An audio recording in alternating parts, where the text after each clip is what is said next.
so much for joining us for this session. I feel like we have two gentlemen here, one of which needs no introduction, and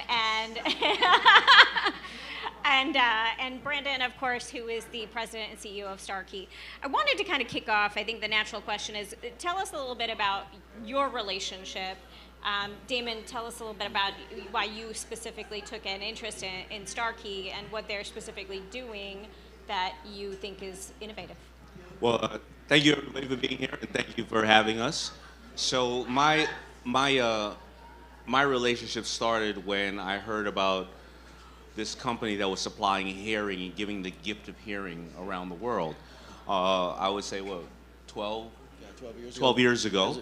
And people were telling me, you have to understand what this company does. I go to this gala, which was probably around the 6th largest gala in the country, and they operate this for-profit like a non-profit. They have a non-profit called Starkey Hearing, where they would go into Zambia, any place, the Congo, set up these locations where 300 people would come out, and they would give them the gift of hearing. And then, you know, when you see, and I say it all the time, when you see a 6-year-old girl hear her mother's voice for the first time, there's not enough tissues. That's quite a moment. Right? Yeah, there's not enough, I don't care how strong you are. When you hear somebody hear for the first time, and the light just comes on, the light bulb lights up in their eyes. And, you know, we're a large, there's only 5 hearing aid manufacturers, technology companies in the world that make up 99% of the world hearing aids. And I know, like, hearing aids, what do you think of, right? You know, it doesn't sound cool, but they're cool. And what we're doing, you know, we're privately held, been in the business for 60 years. And, you know, we have the business side, and what Daymond was describing was our Starkey Hearing Foundation, where we give away hearing aids around the world for people that can't afford them. Access. And so what happened after that was I got tested, and I realized I had, you know, loss of hearing. It takes people around 10 years to realize they have it. They have this concept that, you know, the hearing aid is your mother and dad's old one that's the size of a VCR, all right? And they don't want to seem like, you know, they're getting older. I got tested, and I realized that the challenges with the loss of hearing, which is you have conflict in your family, you're the one turning the TV up to 10, nobody wants to be in the room, you can't talk to your husband or wife in an open space because you're yelling about that person that's sitting right there. You have conflict, you constantly are arguing, you start to shun away a little bit from society. And I started wearing them, and now, right around 2018, they started implementing AI to them.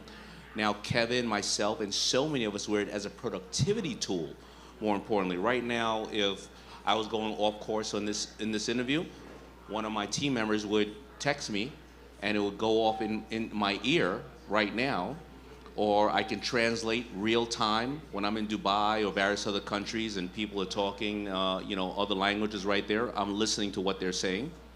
It's translating, and there were so many other things that was creating a productivity aspect to me. So now, this is why I wanted to get the word out. Yeah, I was about to say, so obviously this panel is about the AI and innovative part of Starkey. Talk to us, because people wouldn't necessarily automatically think of hearing aids and AI.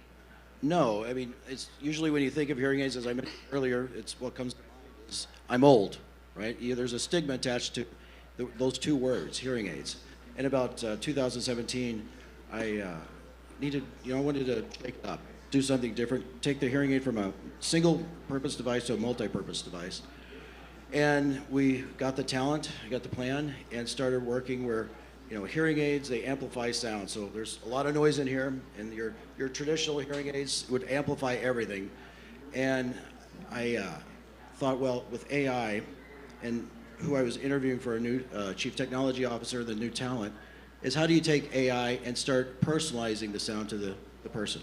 So, and also what other functionality with embedded sensors, how do we make the single purpose to a multi-purpose device? And using AI, it distinguishes, you know, speech from noise, and then it starts personalizing your sound, your environment, your day-to-day work, and it starts giving you that language, filling in the blanks, per se, in your mind of the noises, or excuse me, the sounds that you're missing. So we, took it from there, and then, okay, what else is making it more health and wellness? And then how do we make it to an AI assistant? This is what Daymond was describing, where, like I said, I could be talking with you right now. Fall detection. Fall detection. We have, with our health and wellness, we have people, obviously the average age user is 65 years old. And we needed to lower that with the features, but we have fall detection with using AI, where if you have a loved one that, we know that falls is a common issue with elderly, and if they fall, it will text you, 3 people, it will text that the fall's been detected. Yeah, my mother never uses her, that device, the alert, I fall and I can't get up. But the devices will text me even, if there's any kind of imbalance that she has. Yep. So right now, I think a lot of founders are struggling to meaningfully figure out ways to scale AI, right? Implement it within their organizations, companies, for it to execute throughout their business. Tell us a little bit about how you came across a meaningful way to be able to really implement it and be able to scale as rapidly as you have at Starkey. Well, within the product, I mean, it's a journey. It took, we're 8 years, 9 years later. It's the talent, finding the right talent. We're dealing with a very complex, product, meaning we have to make complex simple. There's 310 components in here, and as you said, what's the aging population, right? We're all in an world of aging population. More and more people need what we provide, but nobody wants it. So how do you educate what innovation and technology, is with hearing technology, and how we're using AI? Because hearing health is it's a health issue. You got to protect your hearing. I mean, many of you, whether it's tinnitus, you have ringing in the ears right now, or with cognitive decline. If you have a hearing loss, what happens? You start withdrawing from society. You start withdrawing from your work, your family, because you don't want to say you can't hear anything, but you also aren't quite aware of it. So you want to keep the brain active, healthy, sharp, and our products, bring back, using the AI and our health features, brings back that, I'll say fitness plan for the brain. Please chime in also as well. He's so humble about it. I like to say, if you were able to witness, I call him the Steve Jobs of hearing.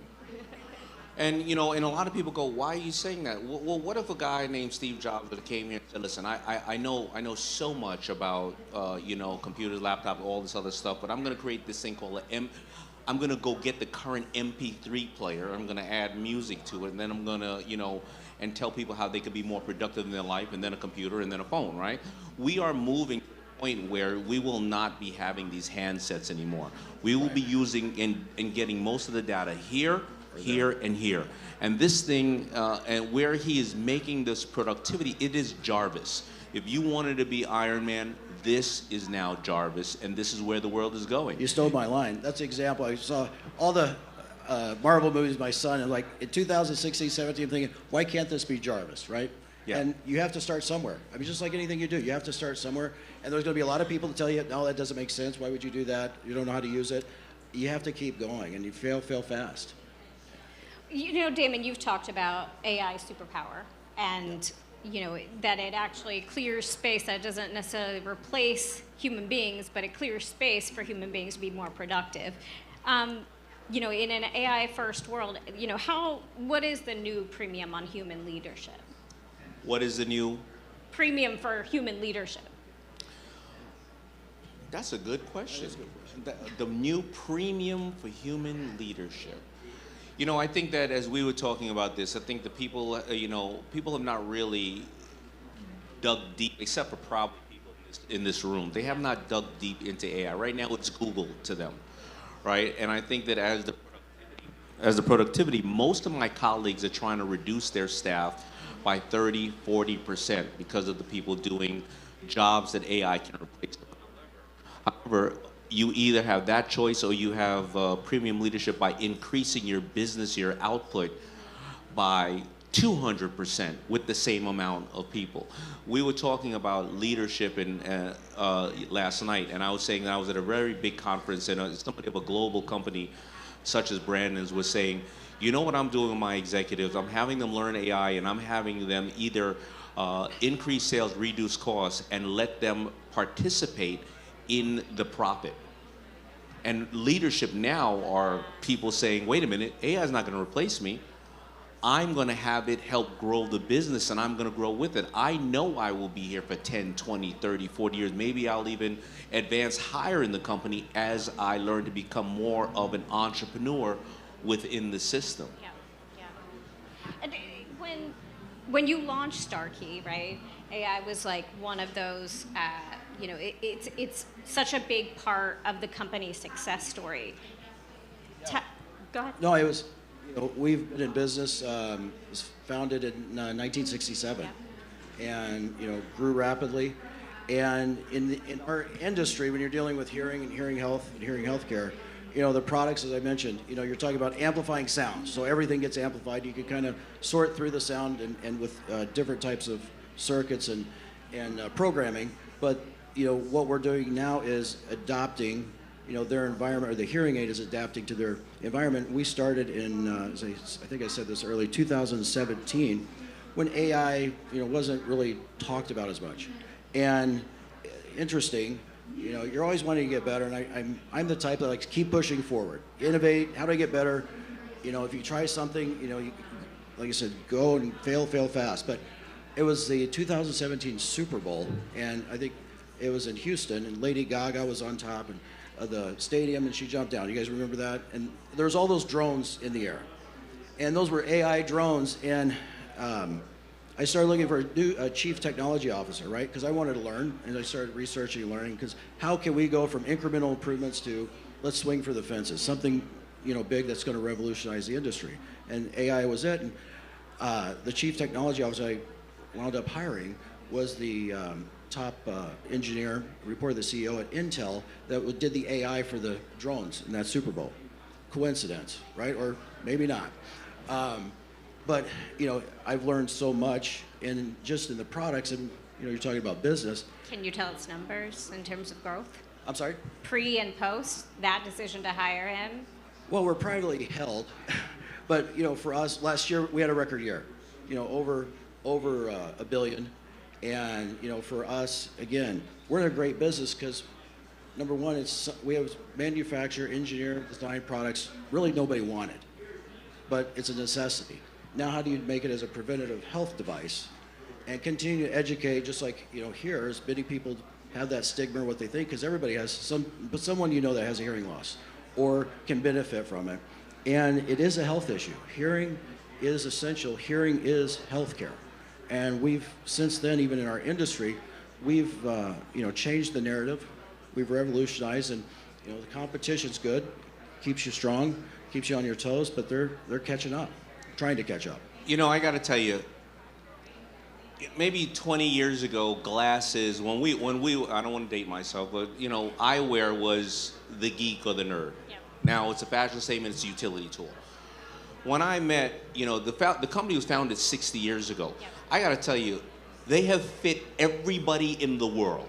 Every single president, you go through their office, you will see Mandela, Mother Teresa, Is that Genghis Khan? Did they even have hearing aids back then? Five presidents, 2 Pope, and Mother Teresa. That's and everything down. Oh, everybody, and it's been a secret because people just didn't want to talk about this tool that they have been using. But, you know, as they supply to the government and various other things, if we would have talked, 20 years ago about what is GPS before the satellites were released, we would have said, well, you can't do that. You can't track all over the world. So the technology and what they've been on, they're so advanced that they're seeing things that other people won't see or know exist until 5 to 10 years from now. And that's why I love highlighting all this information. So a 60-year history, a privately held company, have fitted every leader in the world and underneath with AI in 2017. We really weren't adopting AI until maybe 2 years ago. Yeah. They've been doing this for 7, 8 years on the AI level. And that's why I always know that I'm going to be ahead of what's going on by these devices and working with this company. Yeah, and you can think of any rock and roll entertainer, legend, you name it.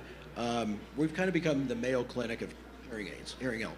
And, you know, hearing, you look at all of our senses, hearing is the most important because it connects us, right? Yes, if if you're poor sight or everything, if you have poor eyesight or you're blind, you're still connected through sound.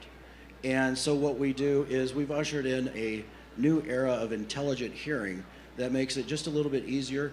And you could have a mild hearing loss, or if you have profound, we're helping people regain that edge in life. I'm watching more kids, 17, 18, 19, influencers use these things as more of a productivity tool. Given that, it's hearing health is medically adjacent technology, trust is everything, HIPAA, talk a little bit about the red tape and how much trust is a part of scaling, and in what AI plays in patient outcomes, because again, it's like quality control when you're introducing AI. And we're medically, or we're regulated by the FDA. It's a Class 2 device. That's why you don't hearing technology isn't necessarily out of consumer electronics. So we know the boundaries, and I get the questions. What about the with the Bluetooth, the radiation, and it'd take like 70 of these devices on my side of my head to equate to the cell phone. So I mean, with our quality control and everything we do, it's, as I say, it's friendly AI. It's contained. It's not going to seek out or control your phone. But we keep advancing, and it doesn't matter if you're Daymond or somebody here or world-renowned entertainer.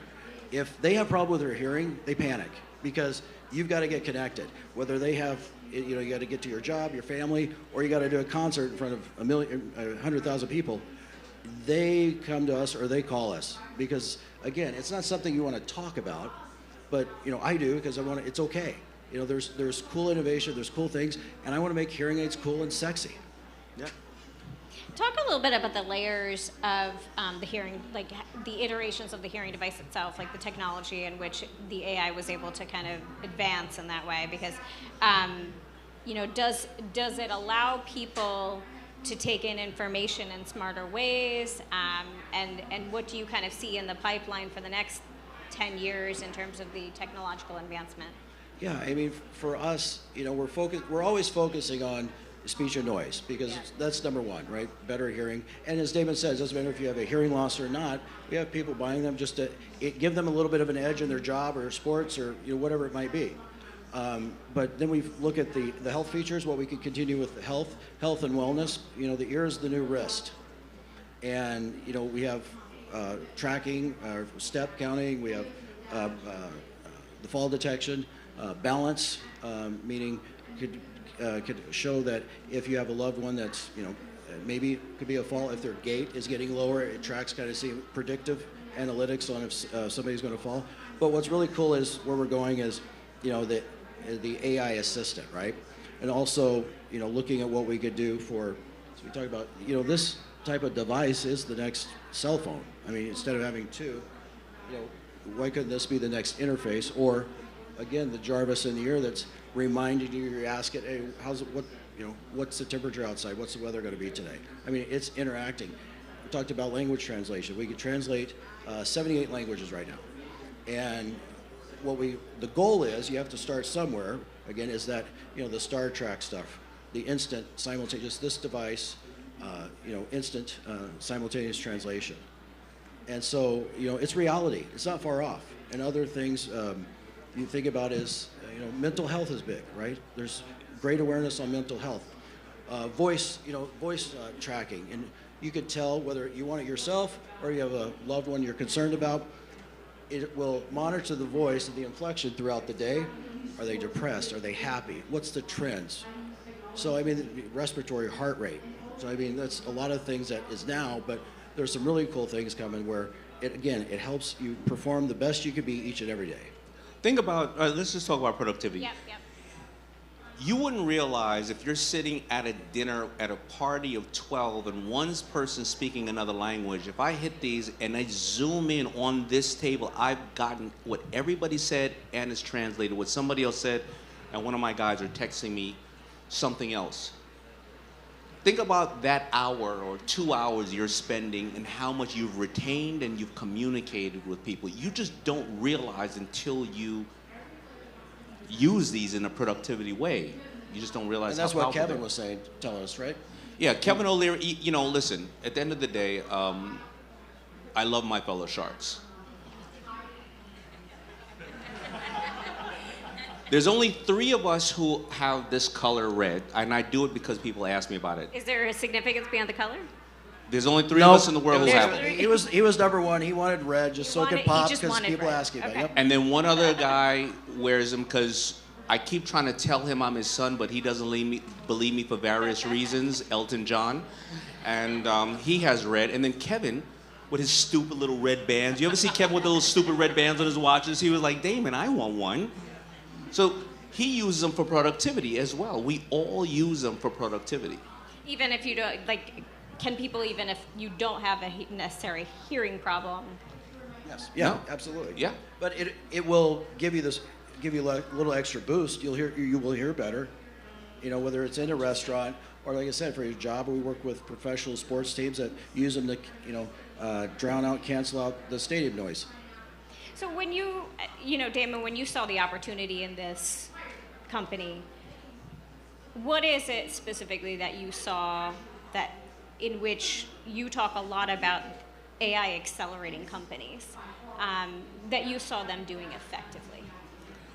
Well, I saw the opportunity come out of when I started seeing these missions of what they were doing. I said, wow, that's interesting. I said, let me get tested. Then I started using them, and they weren't AI capable at the time, and I said, this just changed my life. Then the AI came around, and I said, now it's advancing my life. And it's just by pure use of something. You know, it was like, people who don't want to engage, I don't care, self-driving, auto driving. And then they start using, wait a minute, I'm spending more time on what matters to me. I remember you telling me you didn't have to turn up the volume on your TV. I didn't have to turn up the volume on my At TV. night. I got into only 50 arguments with my wife instead of 100 because I we could started stream. hearing what she was saying. That must have been life-changing in the Well, we relationship. could huh? It was life-changing for me. I didn't have to sleep in my hyperbaric chamber anymore. I could finally sleep at, where I'm supposed to. Well, yeah, I mean, we're using the new Auracast and other technology that allows to stream directly from the TV to the hearing aid. So late at night, you don't have to wake up your spouse or significant other and other streaming opportunities where this house right here could be, whether it's a loop or program for Auracast, I could be getting the music, everything directly right into my program. You could be at an airport and you don't no longer have to say, what did they say on the thing? Because of Auracast, it goes right to your device and you hear what's going on because it's Auracast. So I like to say we're carrying technology business. What we do is, we change people's lives. The goal isn't AI technology. The goal is intelligent hearing with technology. When the big debate right now is AI, there's a fear, especially as founders are attempting to retain and scale, but also be resource efficient, that staffers feel as if AI is going to take our jobs.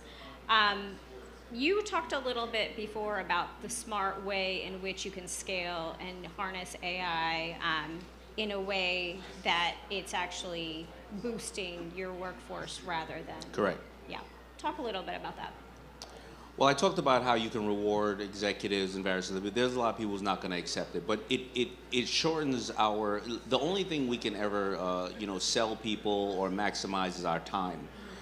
My designer, I'll give you simple ways that we do it. My designers, somebody says, well, this graphic on a shirt, I need a college font. They go to the designer. What's a college font? What type of college, right? Yeah.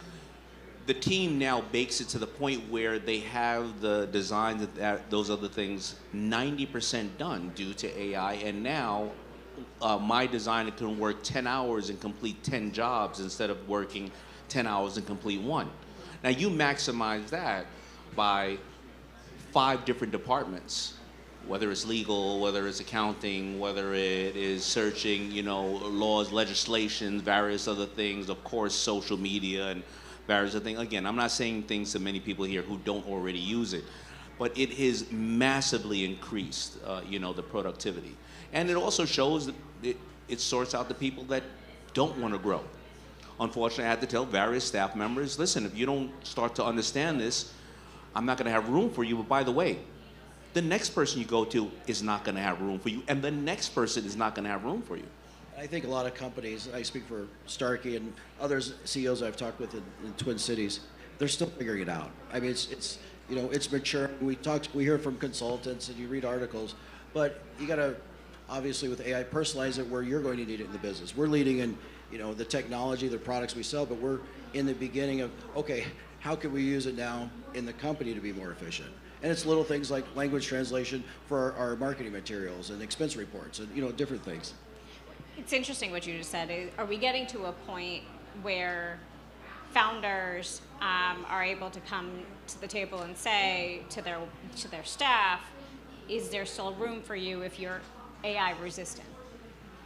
That's the truth. So you're either going to use it. Listen, at the end of the day, I go to 11 Labs or various other things. I record myself for an hour, and then somebody from Detroit decides to fill out an application or whatever to work with me, and this thing will send out 50,000 curated videos with me talking to them in 30 seconds. I will answer 50,000 people in 30 seconds. What kind of staff do I need for that?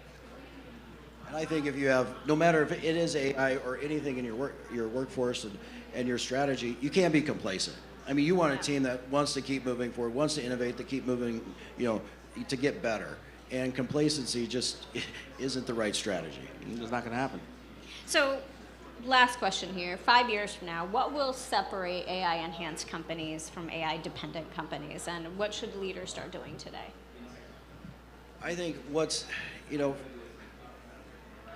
I think whether it's in med or most industries, it comes down to service and how we're using AI for good. And I say good because, I mean, that's the overall intent. We know the headlines and everything that we read. But, you know, for us, you know, it's going to keep advancing to where, you know, it should be, make your day better, make it easier. It should continue to connect people with people and allow you to just, you know, go about your day not worrying or thinking about the technology, but it's part of you. It's become part of your everyday life. I mean, you know, look at Apple. We work with Apple on with things, and they've come out with the AirPods. You know, they have to start somewhere, and I welcome that. I think it's great. I've had many interviews trying to, you know, get the gotcha question. Am I worried about Apple? It's two different paths. And what Apple's done for us, and why I'm talking with you, is they've made more awareness of hearing technology, hearing health, and what the capabilities are. Because I think it comes down to communication. And in the next 5 to 10 years, it's going to be part of your everyday, every hour communication. Did you want to also? The same question Yeah, on same what we look question. in 5 years? Yep. Well, that's a tough one. I think that the workforce will change, absolutely. I think that, as we all know, you know, blue collar is going to be the white collar because everything else is going to be basically replaceable. I think we're going to get into a very challenging time because so many people are creating, you know, AI, and there's no governance on a lot of it, and there are bad people in the world. I think that if you know how to use it from the pilot standpoint and not a passenger standpoint, I think you're going to be way better off. I totally agree with the productivity about it. I think we're going to live longer, be much healthier. I'm huge into biohacking, and we're learning that we're taking, you know, we're taking control of our lives with AI in all aspects. I think it is really just a tool that there's going to be some hurdles, but unless you are advanced in it and really into it, you're going to either be the victim or you're going to be, you know, the person, you know, that are advancing your life. And I think we always adapt. We don't always. I think we do adapt. always adapt, but I think that, yeah, you're either going to be a servant of it or you're going to be the one who is advancing your life and your family's life due to it. I've told my staff that, you know, I'm very hands-on. I'm saying I need to stop working as much in the business and on the business in all aspects, and I am now allocating a certain amount of time weekly to get into programming and learning all of the claws of the world and all of the aspects on how to start to couple them together. I'm concentrating full out on the next 2 years on studying this in a very in-depth way. Is that what you're investing mostly, and your time, your energy into All longevity of my time AI. and energy are going into two things: AI and biohacking.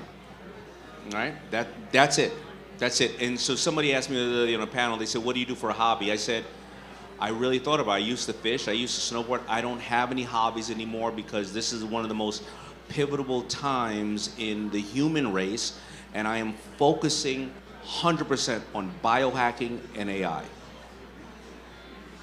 Thank you so much. Thank you, Daymond. Thank you, Brandon, for Thank you, joining Bonny. us. Thank you, buddy. Thank you. everybody. Thank you. And thank you all for joining us.